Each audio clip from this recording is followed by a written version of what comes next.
miss found in a bottle. Of my country and of my family I have little to say. Ill usage and length of years have driven me from the one and estranged me from the other. Hereditary wealth afforded me an education of no common order, and a contemplative turn of mind enabled me to methodize the stores which early study very diligently garnered up.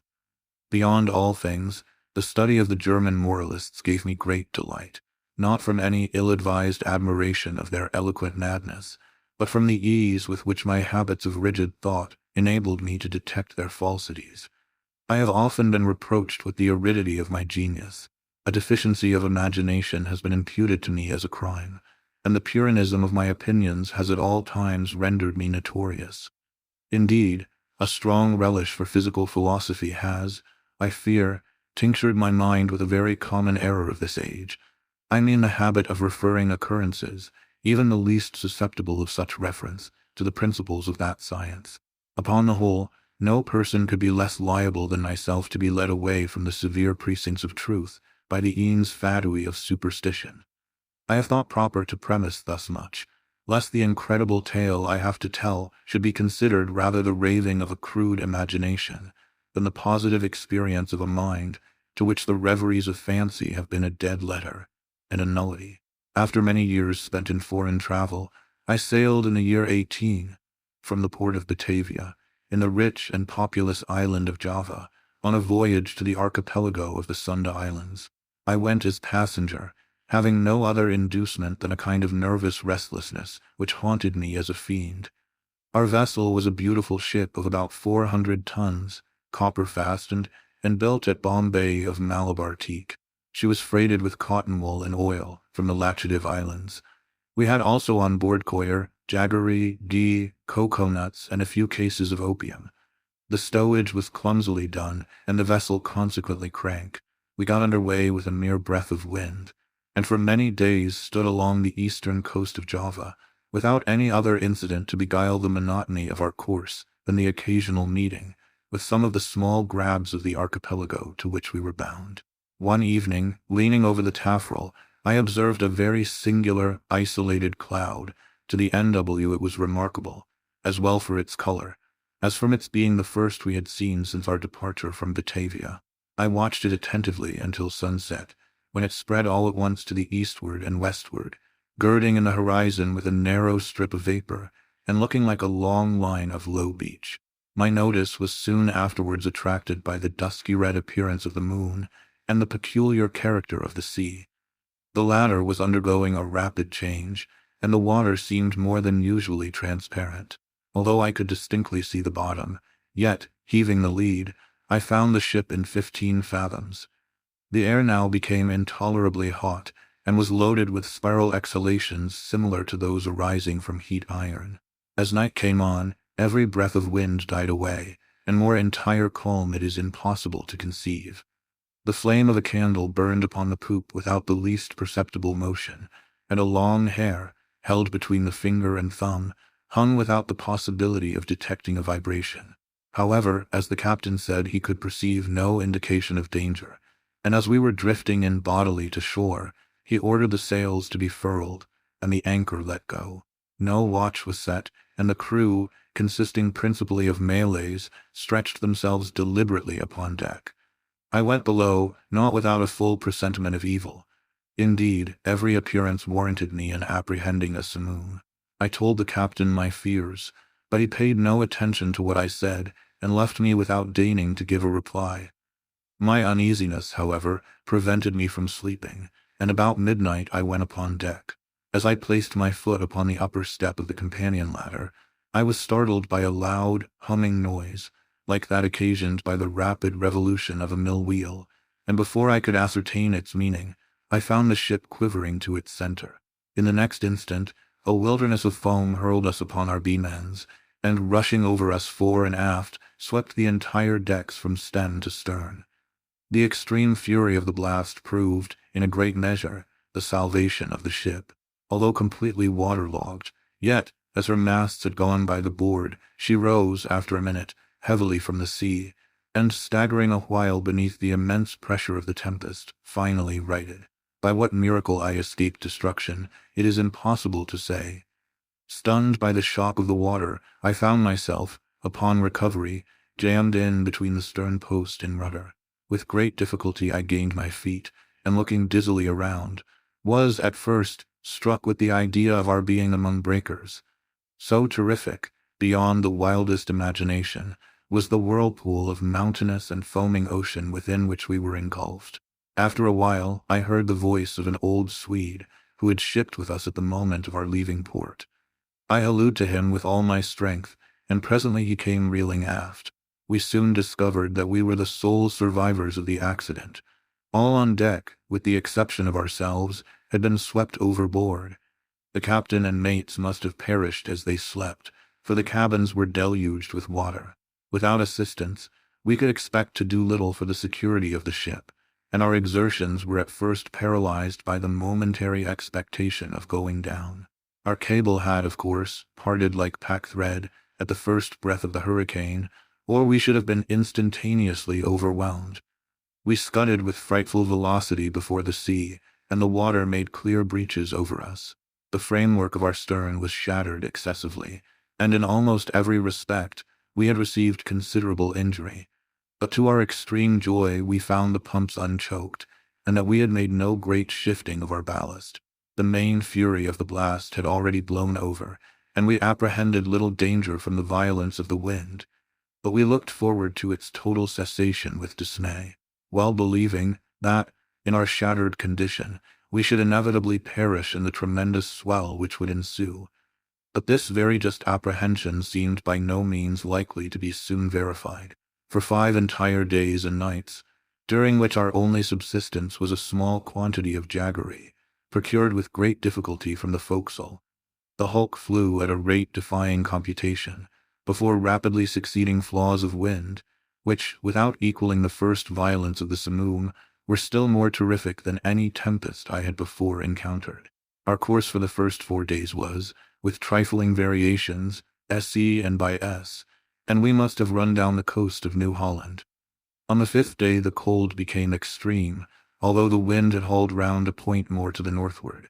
The sun arose with a sickly yellow luster, and clambered a very few degrees above the horizon, emitting no decisive light. There were no clouds apparent, yet the wind was upon the increase, and blew with a fitful and unsteady fury. About noon, as nearly as we could guess, our attention was again arrested by the appearance of the sun. It gave out no light, properly so called, but a dull and sullen glow without reflection, as if all its rays were polarized. Just before sinking within the turgid sea, its central fires suddenly went out, as if hurriedly extinguished by some unaccountable power. It was a dim, sliver-like rim alone, as it rushed down the unfathomable ocean. We waited in vain for the arrival of the 6th day. That day to me has not yet arrived, to the Swede never did arrive. Thenceforward we were enshrouded in patchy darkness, so that we could not have seen an object at 20 paces from the ship. Eternal night continued to envelop us, all unrelieved by the phosphoric sea brilliancy to which we had been accustomed in the tropics. We observed, too, that, although the tempest continued to rage with unabated violence, there was no longer to be discovered the usual appearance of surf or foam which had hitherto attended us. All around were horror, and thick gloom, and a black sweltering desert of ebony. Superstitious terror crept by degrees into the spirit of the old Swede, and my own soul was wrapped up in silent wonder. We neglected all care of the ship, as worse than useless, and securing ourselves, as well as possible, to the stump of the mizzen-mast, looked out bitterly into the world of ocean. We had no means of calculating time, nor could we form any guess of our situation. We were, however, well aware of having made farther to the southward than any previous navigators, and felt great amazement at not meeting with the usual impediments of ice. In the meantime, every moment threatened to be our last. Every mountainous billow hurried to overwhelm us. The swell surpassed anything I had imagined possible, and that we were not instantly buried is a miracle. My companion spoke of the lightness of our cargo, and reminded me of the excellent qualities of our ship. But I could not help feeling the utter hopelessness of hope itself, and prepared myself gloomily for that death, which I thought nothing could defer beyond an hour, as, with every knot of way the ship made, the swelling of the black, stupendous seas became more dismally appalling. At times we gasped for breath at an elevation beyond the albatross.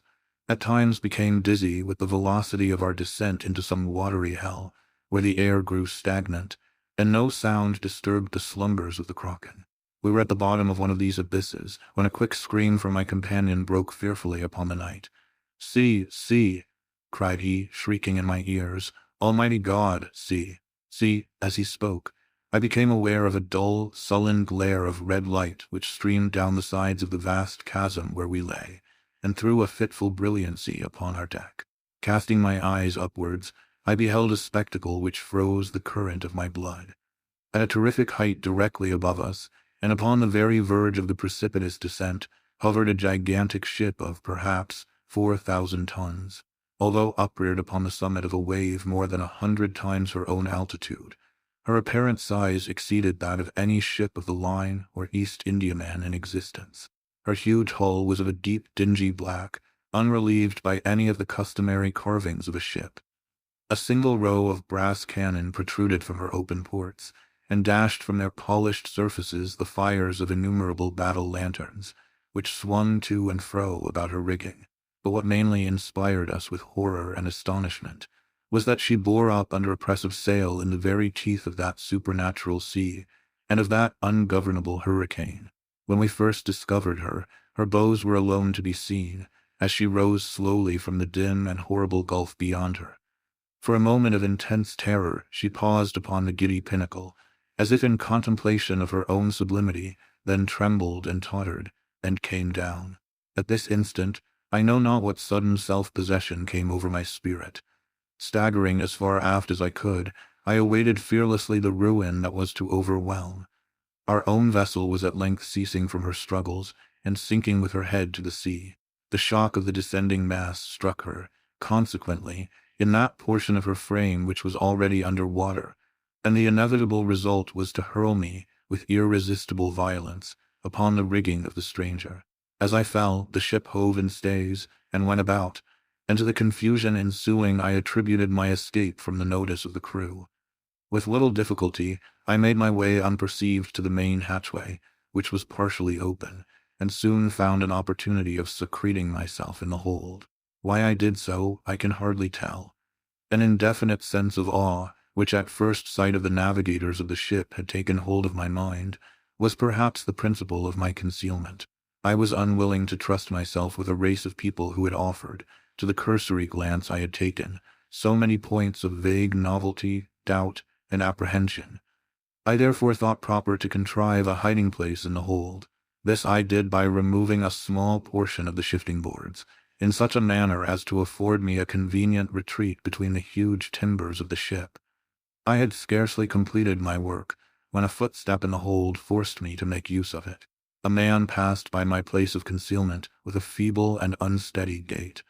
I could not see his face, but had an opportunity of observing his general appearance. There was about it an evidence of great age and infirmity. His knees tottered beneath a load of years, and his entire frame quivered under the burthen. He muttered to himself, in a low, broken tone, some words of a language which I could not understand, and groped in a corner among a pile of singular-looking instruments and decayed charts of navigation. His manner was a wild mixture of the peevishness of second childhood and the solemn dignity of a god. He at length went on deck, and I saw him no more. A feeling, for which I have no name, has taken possession of my soul, a sensation which will admit of no analysis, to which the lessons of bygone times are inadequate, and for which I fear futurity itself will offer me no key. To a mind constituted like my own, the latter consideration is an evil. I know that I shall never, be satisfied with regard to the nature of my conceptions. Yet it is not wonderful that these conceptions are indefinite, since they have their origin in sources so utterly novel. A new sense, a new entity is added to my soul.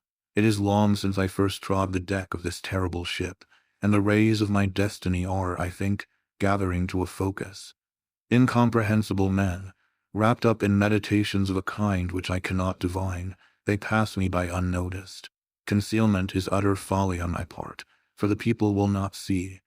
It was but just now that I passed directly before the eyes of the mate. It was no long while ago that I ventured into the captain's own private cabin, and took thence the materials with which I write and have written. I shall from time to time continue this journal. It is true that I may not find an opportunity of transmitting it to the world, but I will not fall to make the endeavor. At the last moment I will enclose the MS in a bottle and cast it within the sea.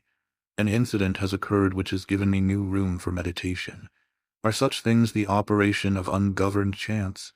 I had ventured upon deck and thrown myself down, without attracting any notice, among a pile of rattling stuff and old sails in the bottom of the yawl.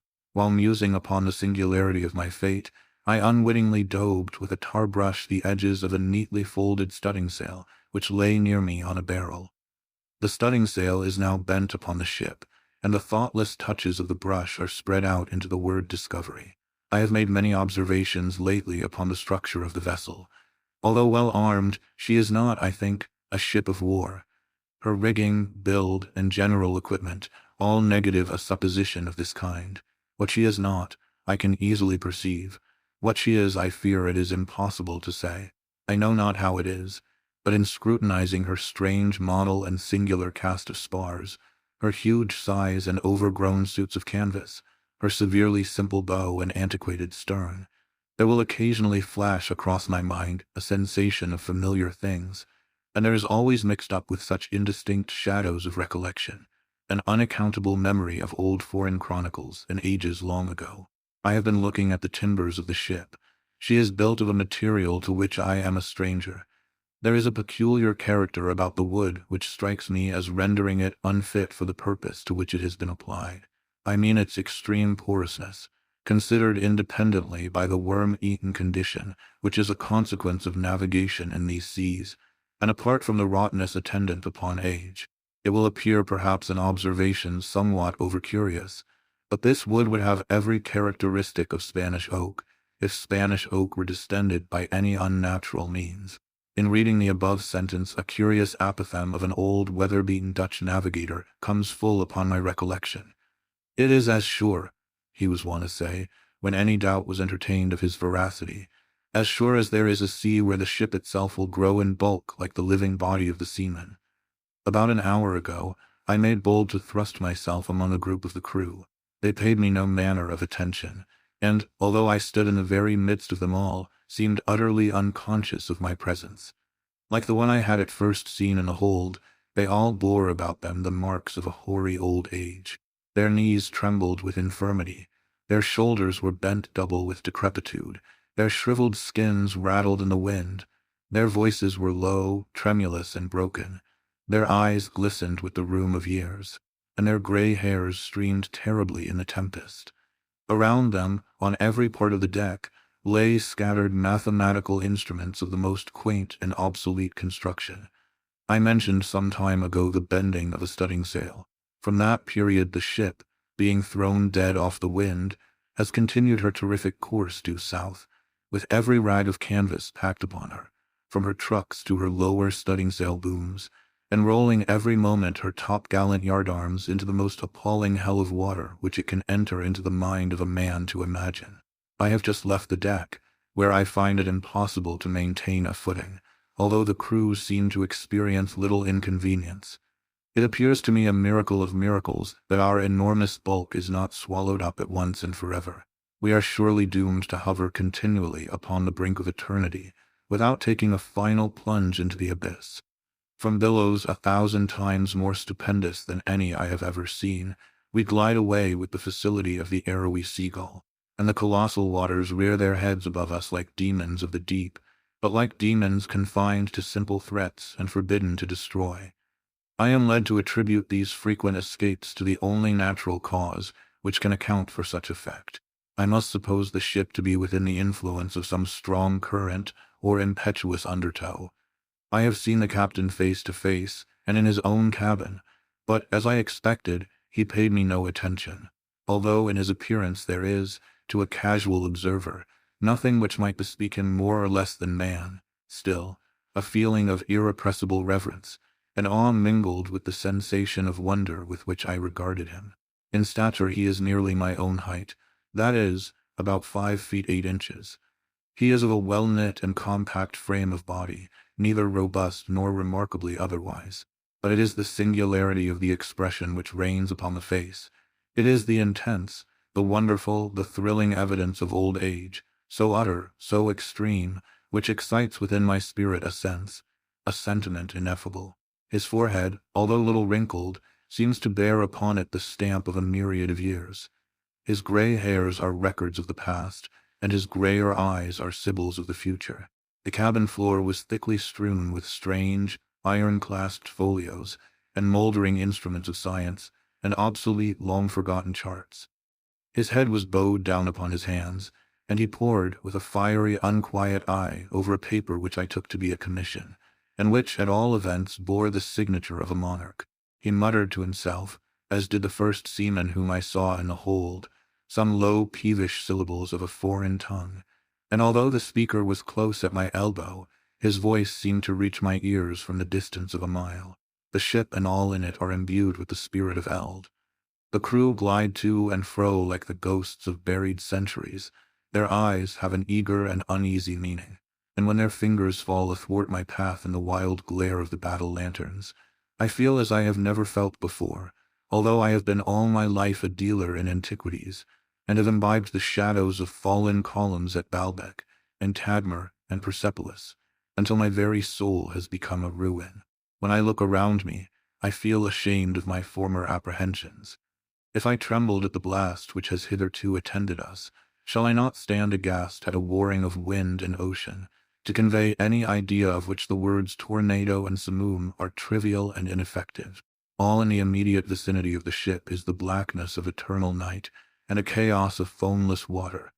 But about a league on either side of us may be seen, indistinctly and at intervals, stupendous ramparts of ice, towering away into the desolate sky, and looking like the walls of the universe. As I imagined, the ship proves to be in a current, if that appellation can properly be given to a tide which, howling and shrieking by the white ice, thunders on to the southward with a velocity like the headlong dashing of a cataract. To conceive the horror of my sensations is, I presume, utterly impossible. Yet a curiosity to penetrate the mysteries of these awful regions predominates even over my despair, and will reconcile me to the most hideous aspect of death. It is evident that we are hurrying onwards to some exciting knowledge, some never-to-be-imparted secret, whose attainment is destruction. Perhaps this current leads us to the southern pole itself. It must be confessed that a supposition apparently so wild has every probability in its favor. The crew pace the deck with unquiet and tremulous step, but there is upon their countenances an expression more of the eagerness of hope than of the apathy of despair. In the meantime the wind is still in our poop, and as we carry a crowd of canvas, the ship is at times lifted bodily from out the sea. Oh, horror upon horror! The ice opens suddenly to the right and to the left, and we are whirling dizzily, in immense concentric circles, round and round the borders of a gigantic amphitheater, the summit of whose walls is lost in the darkness and the distance. But little time will be left me to ponder upon my destiny. The circles rapidly grow small, we are plunging madly within the grasp of the whirlpool, and amid a roaring and bellowing and thundering of ocean and of tempest, the ship is quivering, O God, and going down. Note: The Miss Found in a Bottle was originally published in 1831, and it was not until many years afterwards that I became acquainted with the maps of Mercator, in which the ocean is represented as rushing, by 4 mouths, into the northern polar gulf, to be absorbed into the bowels of the earth, the pole itself being represented by a black rock, towering to a prodigious height.